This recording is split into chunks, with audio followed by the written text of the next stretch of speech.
Anne Frank. I was born on June 12, 1929 in Frankfurt, Germany. I have one sister named Margot. My father's named Otto and my mother's named Edith. My family is Jewish. When Adolf Hitler came to power in 1933, he made life a little harder for us. He gave speeches saying that Germans were pure and superior except for Jewish people. He blamed all the countries on the Jewish people. He said that something had to be done.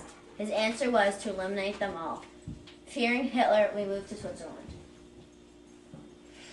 In 1933, we moved to Switzerland and lived with my grandmother for less than a year. Then we moved to the Netherlands. Amsterdam became our home. Dad started a packing company named Ofecta. I loved school there and made lots of friends.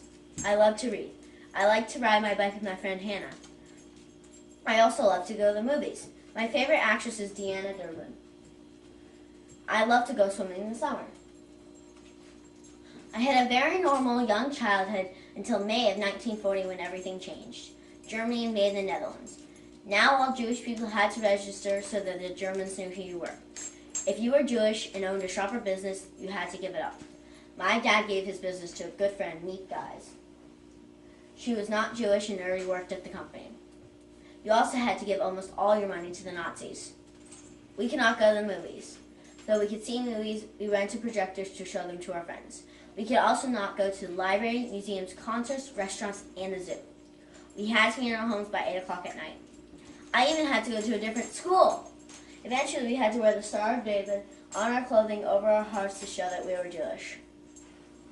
At my 13th birthday party, my dad gave me the most wonderful present, a red and green checkered diary. I always dreamed of becoming a famous writer. On July 5th, 1942, Margot received a letter saying that she'd be taken away to a labor camp in Germany.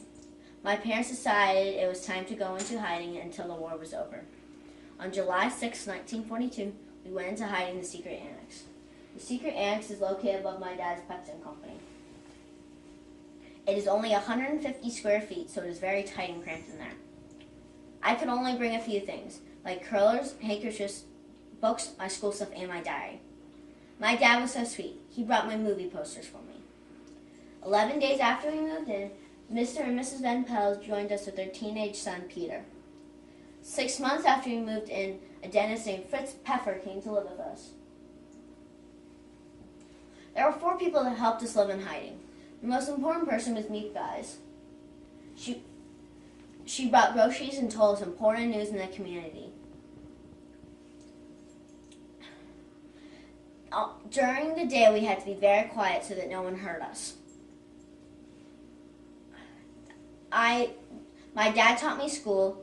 I read a lot, and I wrote a lot in my secret diary. The desk where I wrote is my model.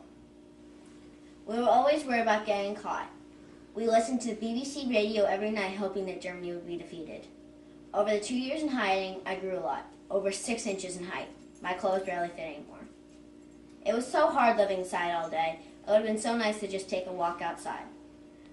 We went on with our lives in hiding until we were caught on August 4th, 1944 by the Nazis.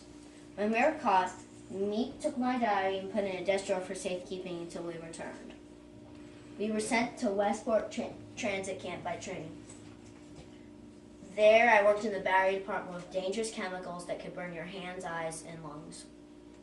After about a month there, we were transferred to Auschwitz. At Auschwitz, I was split up from my mom and dad, but I still had Margot and Mrs. Van Pels. After 2 months at Auschwitz, Margot and I were transferred to Bergen-Belsen. At Bergen-Belsen, we came down with typhus. Margot died in early March 1945, and I died a few days later. A few weeks after we died, British soldiers liberated the camp on April 15, 1945. After Germany surrendered in May 1945, my dad was released and came home to Amsterdam in June 1945. Then he learned the sad news that my mom, myself, and Margot had all died at the concentration camps. Meek and her husband Jean became his family. He moved in with them immediately. Meek gave him back the packing company and the most important item my dad could have imagined, my diary. He did not know what to do with it at first, but when he started to read it, he was amazed by my writing and insights. Other people in his community encouraged him to let others read it. Finally, in 1947, he agreed to have a small edition of the diary published under the title The Annex. It sold out immediately. Other copies sold out as well. To date, the full diary has been published in more than 67 languages and sold over 31 million copies. I could not have imagined my impact on the world. My dream of becoming a famous writer came true. My diary is the second most read nonfiction book other than the Holy Bible. I'm done with my life. Do you have any questions or comments?